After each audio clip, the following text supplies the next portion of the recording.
नमस्कार, मैं Vijaypal PGT history अपने नए टॉपिक के साथ। आज का टॉपिक है क्लासिफिकेशन ऑफ हिस्ट्री, इतिहास का वर्गीकरण। इस टॉपिक पे डिस्कशन करने से पहले कुछ एक इमेजेस देखने की ज़रूरत है। ये हमारे घरेलू सामान की, किचन के सामान की कुछ फ़ोटोज़ हैं, मतलब कुछ आइटम्स हैं, और इन आइटम्स को कैसे वेल अरेंज करके रखा हुआ है। इससे हमें ये पता चलता है कि चीज़ों का अरेंजमेंट या क्लासिफिकेशन कितना ज़रूरी है। एक और दूसरा फ़ोटो देखते हैं। ये चेस गेम है। इसमें स्टार्टिंग में कैसे चेस को स्टार्ट किया जाता है, किसको कहाँ से अरेंज किया जाता है, ये वो अरेंजमेंट या उसका फिर सिस्टमेटिक वे प्रेजेंट करने के लिए ये पिक्चर ली गई है। एक और पिक्चर देखते हैं। ये मेडिकल स्टोर की पिक्चर है कि इसमें डिफरेंट जो आइटम्स है उसको कैसे अरेंज किया गया है। इन फ़ोटोज़ को देखने के बाद अब हम अपने मेन टॉपिक पे आते हैं कि हमें इतिहास की क्लासिफिकेशन की ज़रूरत क्या पड़ती है, इसकी आवश्यकता क्या है। Why we need of classification of history. कुछ एक पॉइंट हैं, इस पॉइंट के अंदर सब पॉइंट है। जैसे इतिहास के हर पहलू का ज्ञान। हर पहलू से मतलब होता है कि सामाजिक, आर्थिक, धार्मिक, राजनीतिक, सांस्कृतिक हर पहलू के बारे में हमें अच्छे से जानकारी हासिल हो जाए। इसलिए इतिहास को क्लासिफाई किया जाता है। क्योंकि हम एक इतिहास के विद्यार्थी हैं, इतिहास को सीख रहे हैं, इसलिए उसके हर पहलू को जानना ज़रूरी है। दूसरा पॉइंट जो इस टॉपिक में हमें पढ़ना है वो है इतिहास की सही समझ। मैंने अपने पहले वीडियोज़ में बताए हैं कि इतिहास में लोग अक्सर कहते रहते हैं कि इतिहास तो केवल गड़े मुर्दे हैं और उसमें कुछ नया नहीं है, बहुत ज़्यादा बोर करता है। इस तरह की बातें हमने इतिहास में या इतिहास के बारे में लोगों से सुनी हैं। उसी सोच के अनुसार लोगों को इसकी सही जानकारी देना या इतिहास की सही समझ बताना इस क्लासिफिकेशन का एक उद्देश्य, मकसद है, ताकि लोग इतिहास के बारे में सही समझ जान सके। तीसरा टॉपिक इस दूसरे टॉपिक से रिलेटेड है कि इतिहास में रुचि को बढ़ाना। इतिहास को अक्सर बोर इसलिए माना जाता है कि बेतरतीब तरीके से इतिहास को पढ़ाया जाता है, सिस्टमेटाइज नहीं किया जाता है, कि चीज़ों को आपस में अरेंज नहीं किया जाता है, और इसकी वजह से बच्चों की इतिहास में रुचि नहीं होती है। हम इस क्लासिफिकेशन के द्वारा ये बताने की कोशिश करेंगे या इस पॉइंट को भी एक्सप्लेन करने की कोशिश करेंगे कि इतिहास में बच्चों की रुचि को कैसे बढ़ाया जा सकता है। और लास्ट जो पॉइंट इस टॉपिक में हमें समझना है वो है हिस्ट्री की इम्पोर्टेंस। इतिहास का महत्व क्या है, कि इतिहास क्यों पढ़ना चाहिए, इतिहास को पढ़ करके हम क्या समझ सकते हैं, ना केवल पुराने समय के बारे में बल्कि वर्तमान समय के बारे में, और वर्तमान और भूत दोनों को मिलाकर कैसे भविष्य को बेहतर बना सकते हैं। इस पूरी समझ में इतिहास का क्या रोल है या इतिहास का जो वर्गीकरण है उसकी क्या भूमिका है, ये हमें समझना है। अब दूसरे टॉपिक पे आते हैं। हमारा दूसरा टॉपिक है कि इतिहास का जो वर्गीकरण हम कर रहे हैं इसका आधार क्या है। What are the basis of classification of history? हर प्रकार का वर्गीकरण हम इतिहास में या फिर अलग अलग विषयों में देखते हैं और उसका कोई न कोई आधार होता है, चाहे वो विज्ञान के विषय हो, चाहे वो कला के विषय हो, संकाय के विषय हो, या फिर अलग अलग भाषाओं की बात करो। हर विषय का अपना एक वर्गीकरण होता है और उस वर्गीकरण का एक आधार होता है। हम इतिहास के वर्गीकरण के आधार को समझने की कोशिश कर रहे हैं। पहला हमारा जो आधार है वो है पीरियड, काल। काल के आधार पे हम इतिहास को बांट सकते हैं, जैसे प्राचीन काल, मध्यकाल, आधुनिक काल। दूसरा पॉइंट है कंटेंट, विषय वस्तु। इतिहास के विषय वस्तु के आधार पर भी इसको हम कई भागों में बांट सकते हैं। जैसे हम पहले ऊपर डिस्कस करें कि सामाजिक इतिहास, आर्थिक इतिहास, राजनीतिक इतिहास, धार्मिक इतिहास, सांस्कृतिक इतिहास, इस आधार पे बांट सकते हैं। थर्ड जो बेस है वो है एरिया, रीजन, क्षेत्र के आधार पे, जैसे world history, national history, regional history, local history, इस आधार पे।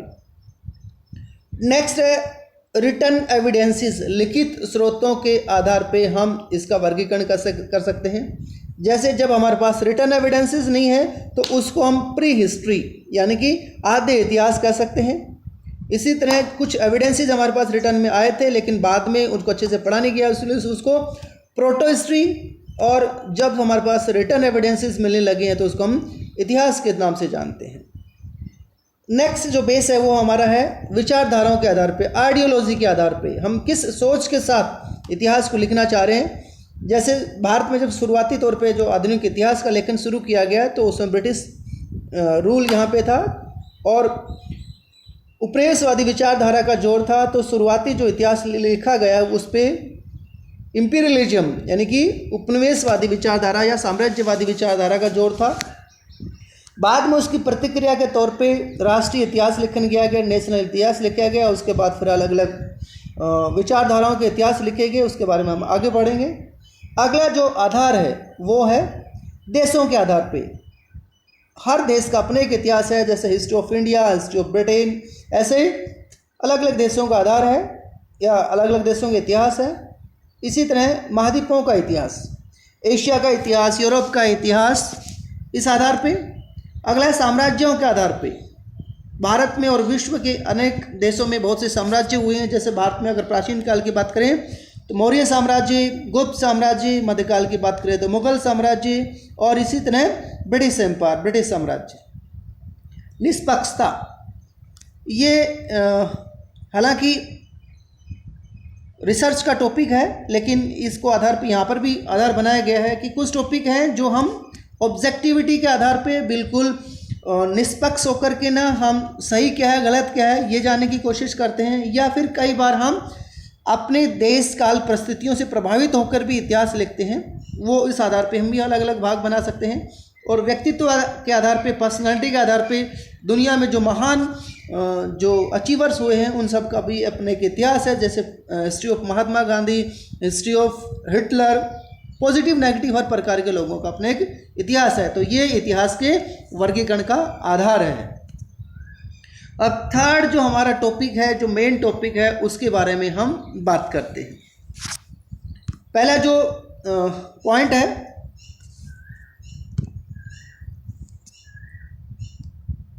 पहला जो हमने बेस बनाया था जैसे कि काल के आधार पे, पीरियड के आधार पे हम पहले डिस्कस कर चुके हैं। 3 पार्ट में डिवाइड कर सकते हैं, प्राचीन काल, मध्यकाल और आधुनिक काल, एंशिएंट पीरियड, मेडिवल पीरियड और मॉडर्न पीरियड।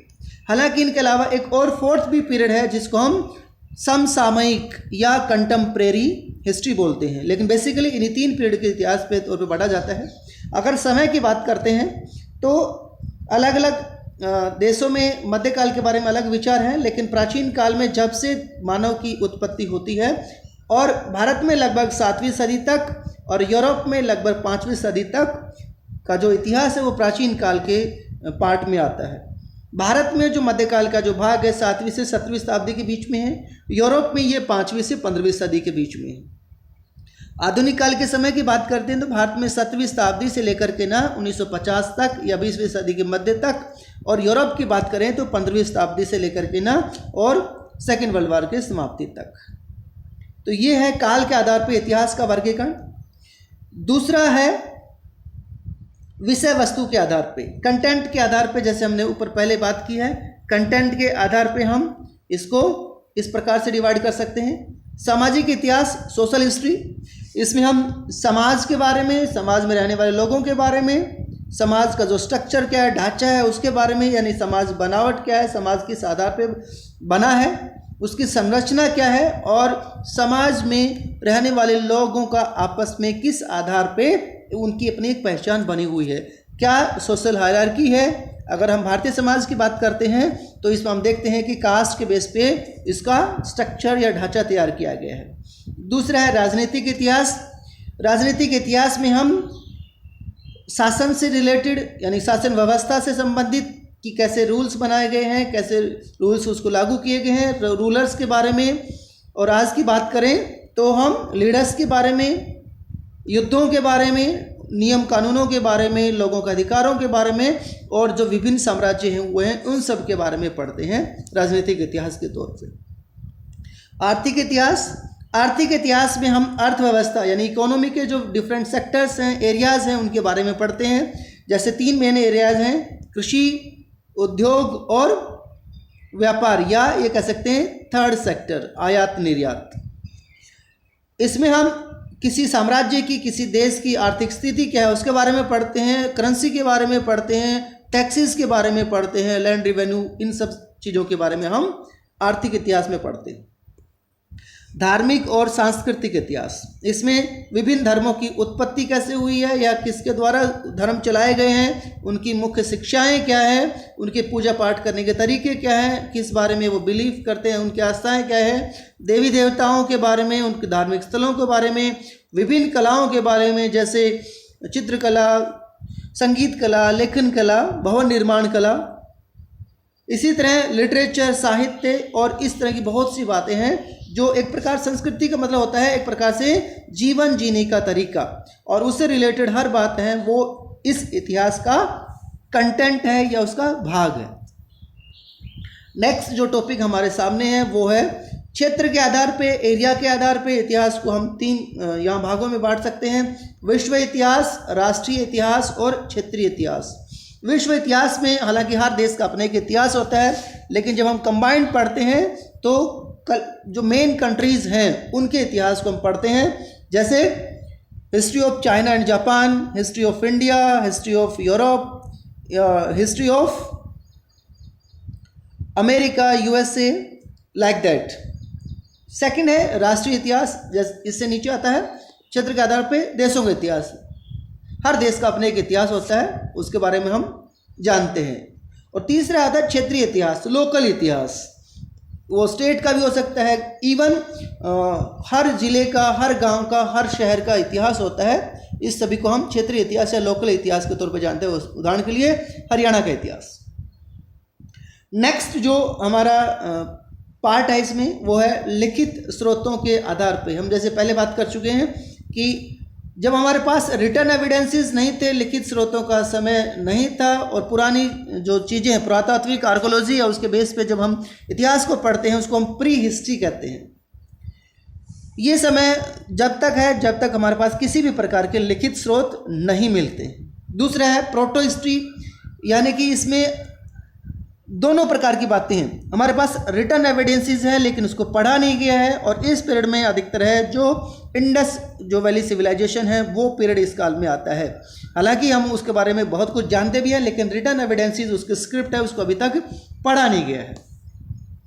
थर्ड है लिखित इतिहास, रिटर्न एविडेंसेस। जब से हमारे पास रिटर्न एविडेंसेस आए हैं तब से आज तक का जो इतिहास है उसको हम हिस्ट्री के इतिहास के तौर पे या हिस्ट्री के तौर पे उसको हम स्टडी करते हैं। नेक्स्ट है विचारधाराओं का इतिहास, जैसे हम पहले ब्रीफ में थोड़ा बात कर चुके हैं। जब भारत में 19वीं शताब्दी में या 18वीं शताब्दी में 19वीं शताब्दी में इतिहास लेखन शुरू किया गया तो उसकी शुरुआत है अंग्रेज़ों के द्वारा या ब्रिटिशर्स के द्वारा किया गया था। हालांकि कुछ इतिहासकार हैं उन्होंने भारतीय इतिहास के बारे में पॉजिटिवली लिखा है, लेकिन अधिकतर जो इतिहासकार है उनका जो लक्ष्य था, उद्देश्य था, वो साम्राज्यवाद को बढ़ावा देना था। इसलिए उनका साम्राज्यवादवादी जो विचार है उसके आधार पर इतिहास लेखन किया गया है, जिसमें भारत को और जो दूसरे जितने भी उपनिवेश हैं उन सबको नीचा दिखाया गया है और अपने आप को सर्वोच्च दिखाया, सुपीरियर दिखाया गया है जितने भी इंपीरियल एम्पायर्स हुए हैं। उसकी प्रतिक्रिया के तौर पे राष्ट्रवादी इतिहास लेखन शुरू किया गया है।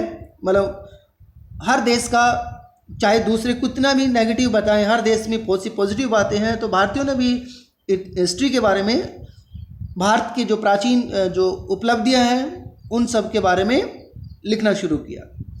अगला है मार्क्सवादी विचारधारा। मार्क्सवादी विचारधारा है, कार्ल मार्क्स के आधार पर इसको रखा गया है। ये अधिकतर है, ये इस आधार पर इतिहास लिखते हैं कि समाज में जो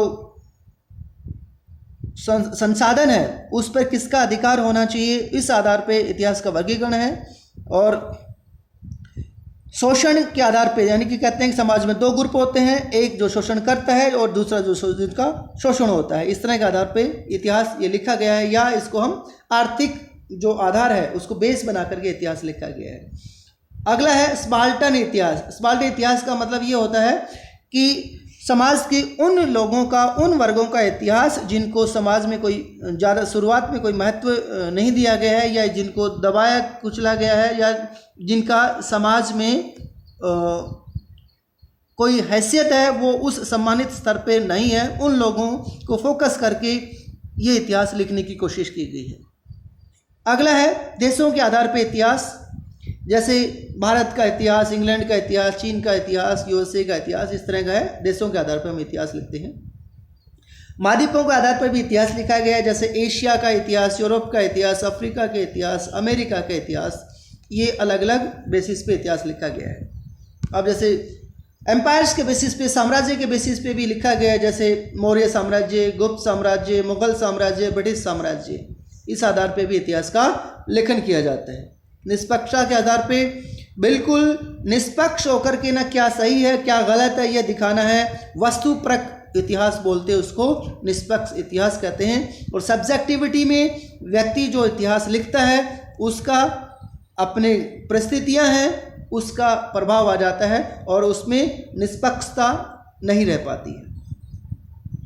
अगला है व्यक्तित्व के आधार पे, पर्सनैलिटी के आधार पे इतिहास में उन लोगों के बारे में लिखा जाता है जो को खास उपलब्धियां करते हैं या जिनके क्रियाकलापों का बहुत से लोगों पे या बड़े क्षेत्र पर असर पड़ता है। जैसे महात्मा गांधी जी हैं, जिसका भारत में बहुत बड़ा रोल रहा है देश की आज़ादी में, स्वतंत्रता आंदोलन में। तो महात्मा गांधी का इतिहास, नेल्सन मंडेला, दक्षिण अफ्रीका के जो रंगभेद है उसके खिलाफ बड़ा रोल रहा है उनका। हिटलर का हालांकि इसका पॉजिटिव नहीं मान सकते हैं, लेकिन प्रथम विश्व युद्ध और दूसरे विश्व युद्ध के बीच में विश्व जो इतिहास है उनमें इसका काफ़ी असर रहा है। नेपोलियन के बारे में, फ्रांस का लीडर, फ्रांस का शासक, और यूरोपियन इतिहास में इनका काफ़ी रोल है। सिकंदर का है, और कहते हैं कि उस समय के जो 3 महाद्वीप जाना जाता था, मेडिटेरियन सी के यानी भूमध्य जो सागर है उसके आसपास, यानी कि